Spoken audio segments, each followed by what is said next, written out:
Secretary Gina Lopez, Secretary Emmanuel Piñol of the Department of Agriculture, the Presidential Spokesperson Ernesto Abella, Father Joel S.J., President of the Ateneo University, Archbishop Romulo Valles. Siya yung idol ko. Yung iba hindi na.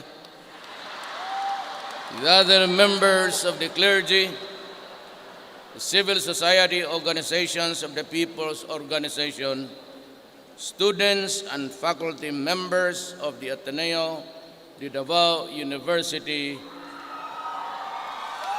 mga akong kapwa Pilipino, maayong hapon kaninyong tanan. You know, there's a yan crawler yan. Tapos diyan mo basahin. Pag kunwari akala mo yung Presidente Bright, kay sige ganon-ganon, ang husay magsalita. Pero kung pupunta dito sa likod, nandyan yung speech. Like, first, I would like to commend Secretary Lopez Dinar and the Ateneo de Davao University for organizing this Mindanao Environmental. Ayaw ko na yan. Ayaw ko magbasa. Kagaya sa speech ko sa yung SONA, I got tired of just, mas mabuti kasi ako pagka walang binabasa. You know, ako po yung nagpapasalamat na tumakbo ako na walang nagtulong kung hindi tao. I run under the banner of PDP, but you know, all of you knows that it is really a moribund party, political party, but it had its resuscitation last elections. Wala po akong pera at walang sumuporta sa akin ni isang gobernador, ni isang congressman except Carlo Nograles. Yung kaibigan ko yung tatay niya eh. Kaya, no, the mother is related to me. Wala ko ako isang barangay captain sa anywhere. Kima Abra, sa Cebu, there was one, maybe because of his bond to the blood of a Visayan, si Cordova. But that was all there is to it. I only had 2 governors of the hundreds, and it was only Aimee Marcos of Ilocos del Norte, and yung isa, ayaw kong sabihin kasi kasintahan ko. Meron akong kasi. Sabi ni Bishop, basta wag lang masyado skandaloso, okay lang, patago-tago. You know, the wealth of this country is owned by just a few guys. Hindi naman lahat mayaman na oligarchs. Meron yung they built their empire through the years. As for example, I'm not saying it because she's here. Gina, she's a billionaire, but look at the way she treats herself. She's a crusader, and she loves the country, and she hates oligarchs. Ako man, ito yung mga tao na kinukuha yung yaman ng ating bayan, wala namang ginagastos kung hindi mga laway nila at koneksyon. And they get most of the concessions, the franchises that is given freely through money, through influence, and sheer greed kasi meron sila. Ito yung nangyari sa Mindanao. And that is why the reason why I am so passionate about getting into a new setup. Kasi ho, the Imperial Manila controls everything because we are a unitary type of government. From Manila, lahat ng permit, except yung tindahan ninyo, to do business, lahat ng permit galing sa Manila o through delegated powers from the central government. And that is why itong mga malupa sa Mindanao and everywhere else, yung mga mina, napupunta yan sa mga oligarchs.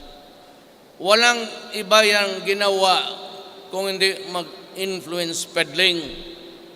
Nakilala ko ito si Secretary, akong bahala dyan. Pare, pwede ba to? Pwede ba yan? Malaki to, baka gusto mo, pati. And it's true all over the Philippines. That is why I am fighting a monster. I am just 2 months old there, but believe me, I will destroy their clutches sa ating bayan. Yung iba, pagka piligigan mo kaagad ako, gusto ko na magmura. Yung iba, they destroy, for example, Tubay, Agusan del Norte. Pumunta ka doon, parang dinaro. Parang inararo yung bukid as if they're going to plant something there. Di mo alam, kalahati, desert na, kalahati, may mga tanim pa, kahoy. Magtataka ka kung sa malayo, anong itatanim? They are not into planting. They are into the open pit mining and destroy the soil along the way. Alam mo, yung iba naman butas. An island as fragile as Mindanao, kung pagkabutasan mo ito at sisirain mo, there will never be a tomorrow for your children. Kaya kami dito na pagtapang-tapangan, hindi naman ako matapang, because I want to protect Davao City and my country for their children. Ako ay come close to really a mixed family.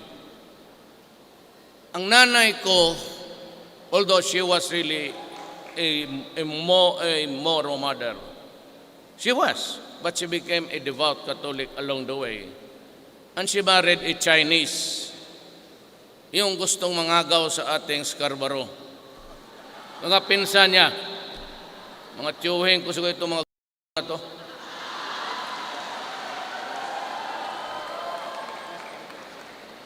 But you know, my grandfather had a wife in China and had a wife here that was my mother, tinana niya. And she became just like any ordinary Visayan lady. But actually, she was a daughter of a Moro, Maranao. Yan, ang ating lupa dito, napupunta lang sa mga may koneksyon. Ang problema nito, itong local officials, kasi sila ang huling baraha to give the environmental clearance for you to start. Kaya that is a source of corruption all over the country. Pagka mayor ang mag-issue ng permit, governor, pera yan. Sigurado yan. Kung hindi mapunta doon sa governor, ayaw niyang tanggapin, pupunta yan sa anak o mga pinsan. So it's really a corrupt society. It sucks, it stinks, but you just have to deal with it. Hindi ako nagyayabang. Pero kung siguro hindi ako naging presidente, I really would not know what will happen to this country. Nakakaawa eh. Then I won, came along Gina Lopez, and I was holding fort dyan sa Panakan for the time being that I was not as yet sworn to be president. So she came to me twice, and every time she would be there, she would open her laptop and say, President, total presidente ka na lang rin eh, baka may magawa ka dito. And she would talk to me one time 2 hours, and the other time 2 hours and a half. Nung pangalawa sabi ko, it was not a sort of, pero if there is anybody as interested as Gina, sinabi ko sa kanya, Ma'am, ikaw na lang kaya ang mag-secretary of DNR? Sabi niya, ha? Sabi ko, oh, totoo ka, Rudy? Sabi ko, yes. Why would I be blurting it out here in front of so many people? Sabi niya, I'd like to talk to my family. So the following night, she called my aide and said that her family gave the go signal. Because you are here, now, we are still starting, but we will go after mining na hindi sumusunod sa standard, the strictest. I'm telling them that the best practices sa mining industry can be found in Canada and Australia. If you cannot follow that standard, I'm sorry. But yet again, maski na legal, we can only hold so much. Iilang butas yang kung bigyan mo lahat na may pera makapag-apply, it would be a wobbling island. Maraming tubig na hindi naman dapat dyan. Well, there's water, but God created the planet just to, ito dito tubig, dito well, rocks, dito soil. But sabihin mo legal, and you issue permits, and it would number to thousands. Whether it is legal or not, it will destroy the country. So, there has to be a limit. And along the way, if God grants me life for 6 years flat, we will realize the dream because ayaw ko na talaga. After so much, no more. So ninyo, take advantage of our fertile soil. That is why I need to get a good reading.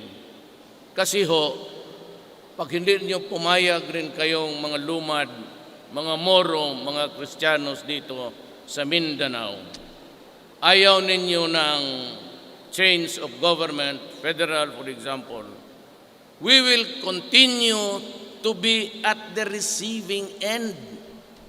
You have to destroy the political setup. Otherwise, walang pahinga na. Kasi yung mga, lalo na yung mga Maro na mayayaman, pati yung mga politiko, sabihin kagad, it's not viable. You know, are separated islands, 7,000 of them, and they will just create, ano mo yung mga ganon? You cannot see behind readily what they mean. They mean that we should continue, tayong mga Kristiyanos, hang on to power and distribute the goodies para lang sa mga mayaman. So that is why they are resisting. Ayaw talaga nila. Because it would destroy the power vortex. Nandyan sa kanila lahat ngayon eh. Mabutit na lang ako, nanalo ako, wala akong utang na loob. Pati ako napatulala nung lumabas yung resulta ng eleksyon. God, I never, almost 15 million and the margin of 6 million sa lamang ko sa huwas. Until now, hindi ko talaga malaman. But what I'm sure of, it was the Filipino who voted me to power. And that power will remain with the Filipino. Huwag mong ibigay sa akin yan kasi ako, utusan mo lang. I am a worker of government. You will have the power. Mauna kayo. Lahat, mining is a sunset industry almost during the years to come, including logging. Lumber, wala na talaga. It's not sunset, it's not even sunset time. It's already too late. Kung ika nga, if there is 24 hours one day, logging is its own 25th hour. Tapos na yan. We cannot cut trees anymore. Yan ang tatrabahuin ko sa 6 years. Many will get mad. Many will get angry. Many would like to maintain the status quo. Kung nandyan na sila, they will power, maybe elective officials appointed, they would hang on to that. Kaya dahan-dahan kong sisirain yan. And open all opportunities to all Filipinos, no, irrespective of tribe, race, religion. Dito sa Mindanao, naintindihan natin yan.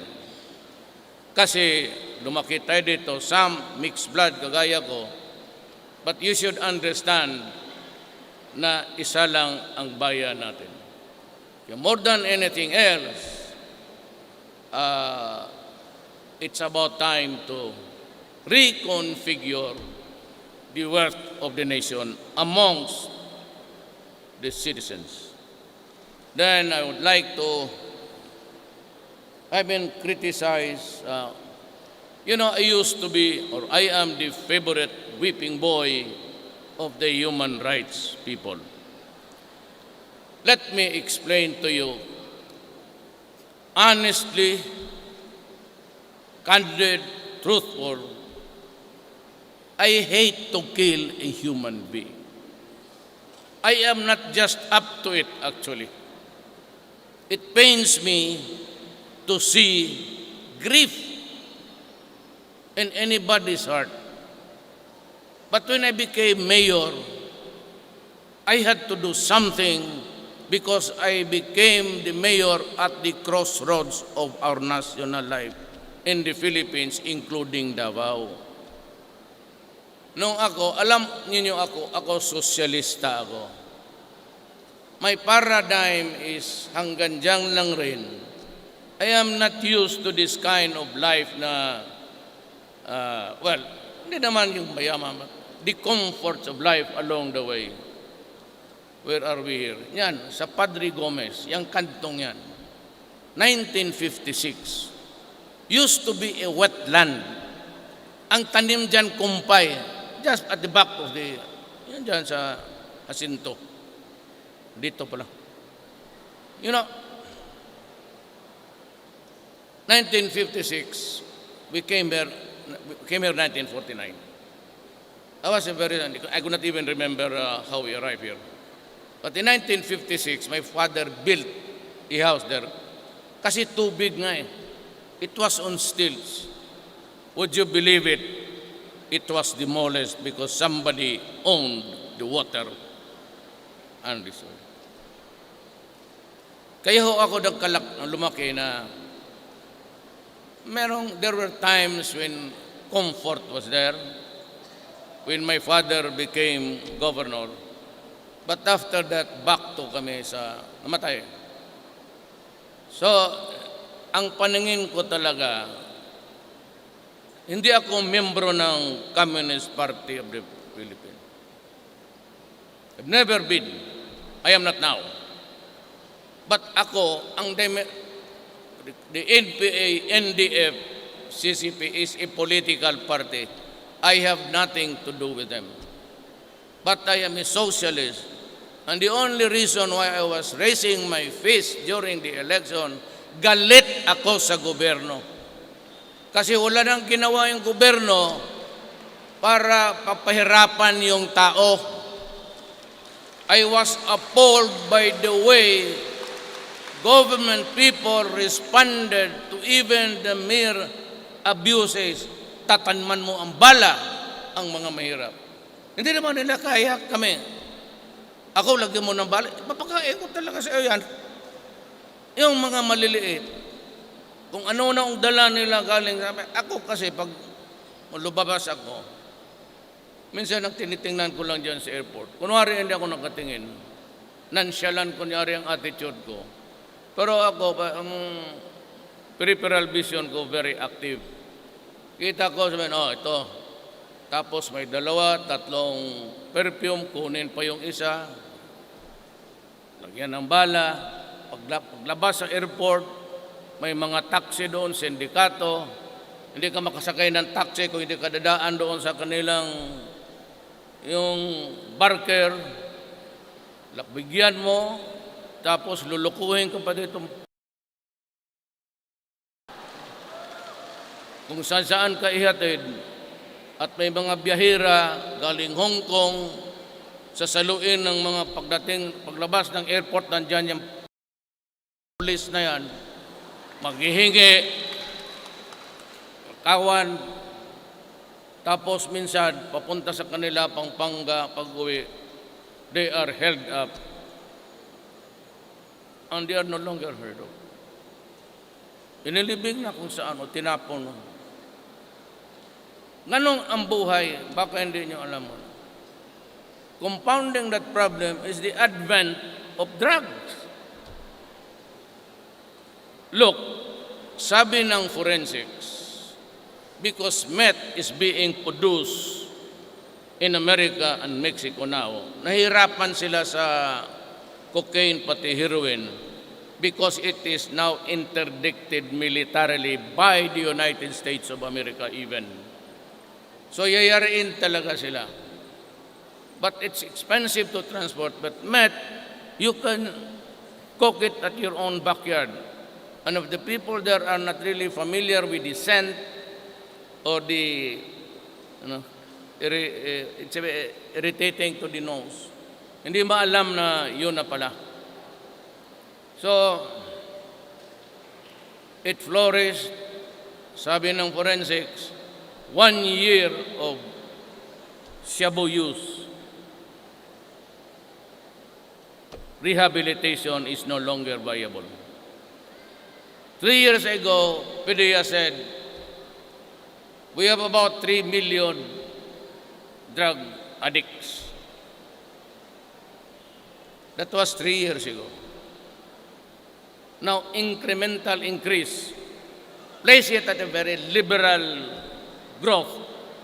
Lagay mo na lang 3.7. Anong gawin natin dito? Sa addict na 3.7. Kasi kung pwede lang yang maging galigin ko Carne Norte, yan na lang ipakain ko sa kanila sa prisuhan. At alam mo, we hold the distinction of foisting an image of a republic at saan ka nakakita ng bayan ng buong mundo na hinuli mo na nga dito sa labas. At sinasabi ko dyan sa mga pulis, huwag ninyong patayin kay magalit si Dilima, buhayin ninyo. Hatid ninyo doon sa Muntinlupa. Pagdating sa Muntinlupa, niya lang, magluluto na naman ng shabu.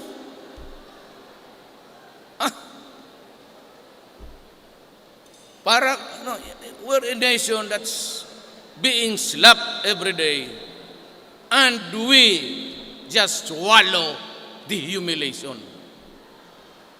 Yan ang problema dyan. At isa pa dito, on the other end of the line, of the ang ating 10-watt, 11-. Meron diyang Abu Sayyaf na hinihiya naman tayo, seasonal, and the torture, and the copy, the ISIS practice of cruelty and brutality. And even burning 20 women for not for refusing to have sex with them. Anong klase? Kaya ako wala akong pagkaganon, ginusto mo pala, adi sige. I've been pleading to everybody. Remember I said when I got elected the first time, I am not only pleading, I am kneeling down before you. Kindly stop. Kasi ako mapipilitan to use the extreme measure because I knew the gravity of the situation. But ang alam ko, Davao lang. So, ang sinabi ko, if you are a kidnapper, drug pusher, umalis ka ng Davao because I will kill you. Pantakot lang naman yan. You threaten pa, maybe, just maybe, na matakot ka, umalis ka, then I do not have to do it. But if a leader, palupay-lupay ka, walang maniwala sa iyo. Ngayon, kung yung hindi na talaga naniwala, and everybody was, di pinatay ko. Pasensya. I'll give you an illustration bakit ako galit sa droga, ha? I have a friend, he lives in Insular Village. One night, he called me. At dawn, sabi niya, Pare Rudy, pwede kang pumunta sa bahay ko? I used to get this up, inom-inom, kaibigan eh. So bakit? Anong nangyari? Sabi niya, pumunta ka lang dito, sabihin ko na sa'yo. Punta ko, pagdating ko dyan, sa Insular Village. When I arrived at sa bahay niya, I could hear the blaring sound ng music sa kanyang wagon or I don't know, it was a suburban. But I could hear the howling cries of a woman. Akala ko something horrible happened. It was horrible, pero ganito ang istorya. So ano nangyari? Sabi niya, Rod, tawarin mo na ako, but yung baril ko na iwan ko sa drawer, sa opisina ko sa baba ng bahay. Nakuha ng anak ko, pinasok yung kapatid niya, at tinalian yung bunganga at itinali sa kama, and he is raping his elder sisters now. Sabi ko na, alam mo, pag tinawag ko itong pulis, mamamatay talaga to. Ang problema, ang pulis naman, hindi naman magpakamatayan. Pagka lumaban yan o magpaputok, baka ba matamaan ang dalawa mong anak? Sabi ko, halika, Dre. Samahan na lang kita sa bahay. Bahay ko. Sabi ko sa ma'am, we are trying to avoid, hindi naman it's scandal, but stop crying. Pero ang tatay, baka hindi makapigil dinala ko sa bahay, nagkape kami hanggang mga alas 4. Katulog siya, nalang niya rin ako sa hindi na ako natulog, hinayaan ko lang siya natulog. Utan lang ako sa labas, pinaandar ko yung mga motor ko. Gising siya mga 7. Pagtawag niya, tulog na daw yung adik. May hinatid ko siya sa bahay. Minsan dito, these are if at all, it could be dividends of life. But iyong akin, hindi yun sa krimen. May isang mandog. Alam niyo yung taga-mandog. Di ba? Merong Christmas reunion. Kayo, taga-mandog, alam niyo to. Tapos, hindi gaiety, dumating yung isang babae, karga-karga niya yung 18 months old niya na anak. Hindi naman niya alam, kinuha ng kapatid niya. Sabi, be, ako karga. Ito pala ang pamangkin ko, maganda, mas maganda pa sa nanay. Yun lang, as related to me. In the midst of merrymaking, nawala ang kapatid, dala-dala yung bata. So there was panic. About half a kilometer from the Mandog proper, doon sa kurbada ng river bend, doon nakita ang bata, bukas na ang abdominal cavity, nawasak. Kaya patawarin na po ninyo ako kung I am driven also to insanity. I cannot for the life of me accept that stupid ganong ano. So it was not until after tayo medyo kontrolado. Do not say that there is no. We are very, very porous. Dagat pati ano. You cannot just stop anybody there. Tell them to undress before you because we are not a fascist state. So you have to give them the respect of a citizen. Nung hindi ako hindi ako na presidente, hindi nyo malaman na ang lawak pala, pati ako I was shocked. Nung inipin ko na lahat ang pulis, pati mga lumabas, we are now about to treat 500. It's still going up every day kasi may nagsusurrender. Still going up. Sana ko maghanap ng pera para pang-rehab. Yung dyan may bangag na those beyond redemption, alagaan mo yan. Kasi pag nirelease ko sa labas yan, mag-hold up na naman, magnakaw, akyat bahay, kung anong gawin, just to have their fix for the day. Addicted. It's addiction. Ang katawan, there's a monkey riding at your back. So you must have that dose of. Kaya dyan ako galit. Now, kung ganun ang labanan, mababasa mo up to date by tally ang lahat, 470. I do not care. I really do not care because I know na pagkayang bangag na, a user is always a poser. Except if you are the son of Ayala, Gokongwe. Kung ikaw lang ordinaryo, taga-tondo, once you get hooked into the drugs, you must find another one to hook with you para siya ang magbigay ng suporta. Siya ang magbili para sa iyo.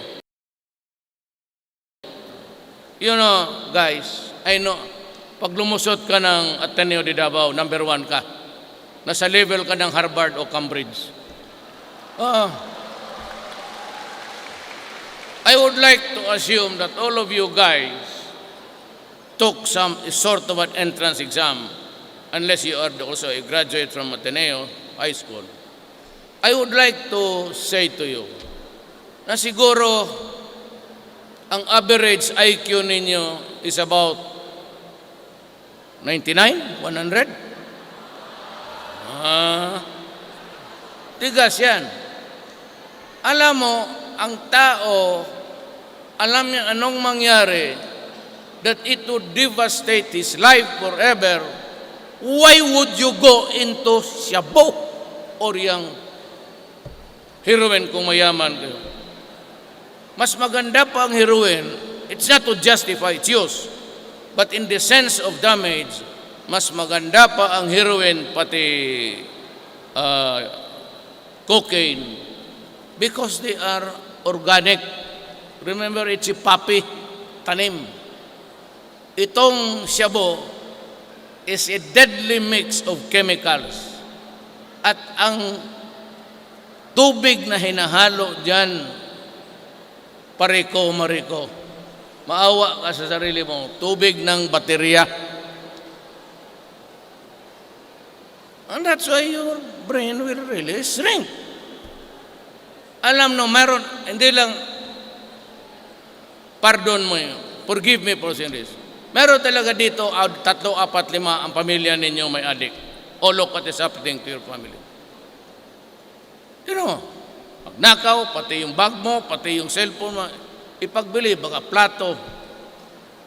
And then, what used to be a typical Filipino family is destroyed and becomes dysfunctional family. Yan ang hindi ko matanggap na gawain mo ang Pilipino na gano'n. Papatayin talaga kita. Do not do it. Do not destroy my country because I will kill you. Do not destroy the young. Kasi yun yung aming kapital bukas. Alam mo bakit? Hindi ako milyonaryo. And along the way, maybe after retirement, a few years of comfort. Pero pagtanda ko, sinong magpapakain sa akin ng lugaw? Who will pay the bills sa ospital ko? Sino magbili ng mga medisina ko? If I outlive my children, then it would be the grandchildren. Kasi ikaw, ilagay mo ako sa alanganin. You place me in peril, place me in jeopardy. At kung marami similarly situated kagaya ko, bagsak ang Pilipinas. If there is a nation at all, it will be something of a fractured one, running just because there are people in it. Huwag ninyong gawain yan. Maghanap kayo ng ibang negosyo. Iwasan ninyo yan. Rarami pa to. How much? 400. Kasi yan malalaban talaga eh. Alam ko yan. At sigurado ako may sinalvage. Sigurado rin ako dyan. And we will investigate. Pero yung ganon, may baril talaga yan. At maniwala ka niya mga pulis na yan. Kahapon, pagbaba ko sa aeroplano kagabi, ang sinabi ng regional commander, Sir, yung chief of police ng Magsaysay na baril, tanong ko, patay? Na sir, tinamaan sa dibdib. I don't know, still alive. I'm going there now. Papunta akong Panakan, I'll pass by the hospital. Lumalaban talaga yan. Kaya lang, siyempre, ang pulis, ang kalaban niya, bangag. Kung may bangag ka, basi ano mario, kung natin shoot straight. At ang pulis ko mag-aresto ng pusher, 2, 3, 4 yan. May body tawag nila. So, yung mga ganun, lumalaban talaga, I know. Kasi ako, alam ninyo, hindi ako nagyayabang. Ilang beses na. So, yan ang appeal ko sa inyo. Let us take care of our nation. It's the only one that we have. Ang masakit nito, ang Pilipino pa naman, ang pinakagwapo at pinakamagandang mga human being sa lupa na ito, pangit mo yung iba. Kung hindi pangit, kung gwapo pareho sa inyo, ang ugali, mga pangit.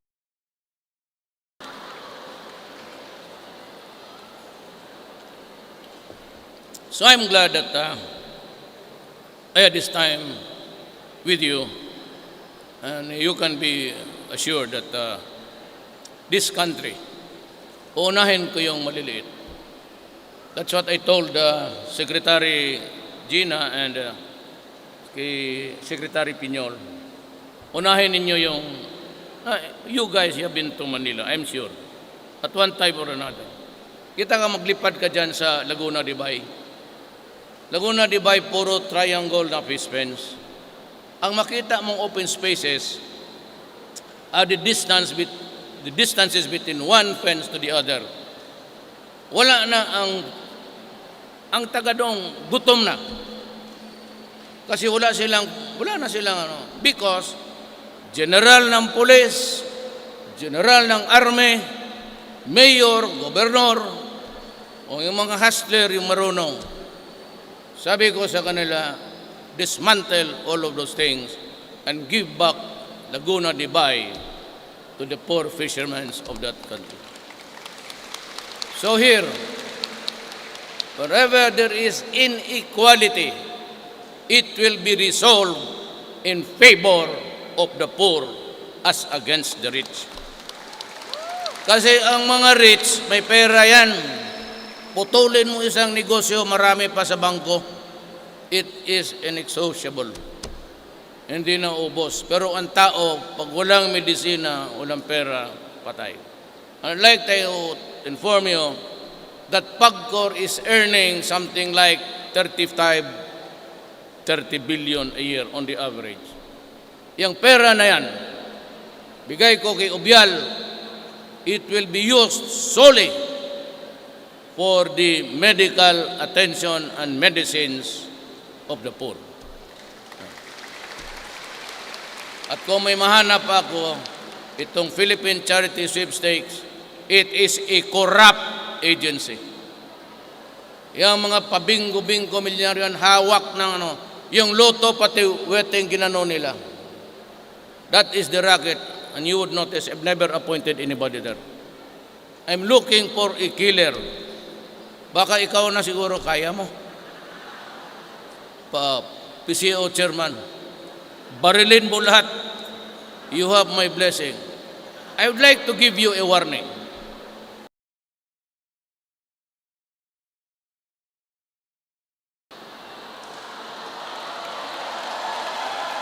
Siyempre kayo, hindi ko ma-pronounce lahat. Wag ninyo ako, as president, I have the immunity from civil or criminal. Pag naasar ako sa iyo, tawagin kita, bariling kita dyan. Eh ano? Eh kung nakapresidente kayo ng killer, diferensya niyan. At least, ang pastime ko, patay ng mga masamang tao. Hindi ko inuubos yung panahon ko sa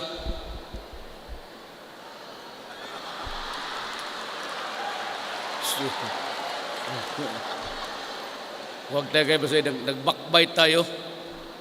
Hindi ko inuubos ang panahon ko dyan. I use it to think of ways to help my countrymen.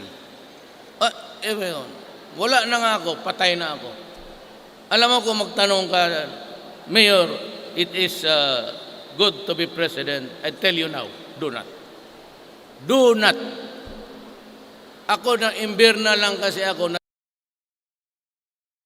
takbo-takbo ka. And I was marveled, I was accelerated beyond expectations because naman totoo yung last election and every place, always a multitude of crowds. Hindi ko alam na yun na pala yung 6 million kong lamang. So, wala akong partido, wala akong pera. What is the message? And I'll end my talk with this. The message is, hindi nila ako kilala, hindi naman ako gwapo. I am not a national figure. But they heard my message. Ang messaging doon, korupsyon, drugs, criminality, and of course, yung talagang, yung gusto lang, guy who would simply work there, be content with his salary, and maybe after 6 years, go down and die peacefully. Maraming salamat po.